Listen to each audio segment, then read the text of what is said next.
வணக்கம் நண்பர்களே. தமிழக அரசினுடைய மேல்முறையீடு மனு திருப்பரங்குன்றம் மலையில் தீபத்தூணில் கார்த்திகை தீபம் ஏற்றுவது தொடர்பான தனி நீதிபதி பிறப்பித்த உத்தரவை அவர்கள் அமுல்படுத்தாதனால் அவர்களுக்கு நீதிமன்ற அவமதிப்பு வழக்கு தொடரப்பட்டது. அதற்கு மேல்முறையீடு செய்து தமிழக அரசு மேல்முறையீடு செய்தது. அதுவும் தள்ளுபடி ஆயிடுச்சு. உங்கள் மனுவில் உள்நோக்கம் இருக்குதுன்னு கூட சொல்லி அண்டர்லைன் பண்ணி அனுப்பிச்சி விட்டாங்க அந்த மதுரை உயர்நீதிமன்ற நீதிபதிகள், இரு நீதிபதிகள் கொண்ட அமர்வு. இப்போது ஒரு முக்கியமான விஷயம் சொல்கிறேன். இது வரைக்கும் சேனல் சப்ஸ்கிரைப் பண்ணாதவங்க சப்ஸ்கிரைப் பண்ணிக்கங்க, நோட்டிஃபிகேஷன் பில் பதிவு பண்ணிக்கங்க.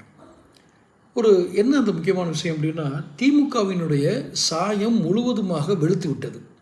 தேர்தல் சாயம், தேர்தல் அரசியல் சாயம்.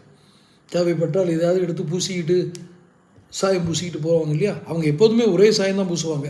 ஏதோ இவங்க தான் சிறுபான்மையினருக்கு பாதுகாவலர் மாதிரியும், குறிப்பாக சொல்கிற அந்த இஸ்லாமியர்களுக்கு நாங்கள் தான் பாதுகாவலர், கிறிஸ்தவர்களுக்கு நாங்கள் தான் பாதுகாவலர், இன்னும் ஒருபடி மேலே போய் உதயநிதி மாதிரி ஆளுக்கெல்லாம் நானும் கிறிஸ்தவன் தான் அப்படிம்பார்.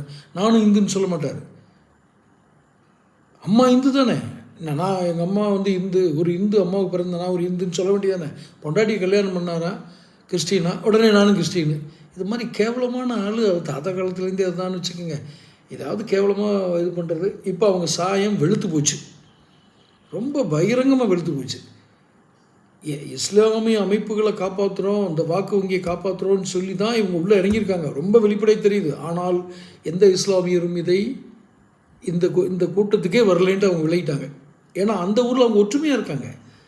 இந்த நரிகளெல்லாம் உள்ளே புகுந்து காட்டுத்தனம் பண்ணிக்கிட்டு நரித்தனம் பண்ணிக்கிட்டு தெரிஞ்சது இப்போ வெளுத்து போச்சு, சாயம் வெளுத்துருச்சு. இப்போ என்ன பண்ண போகிறாரு, காவல்துறை கையில் வச்சிருக்கிற தமிழக முதல்வர் என்ன செய்யணும்?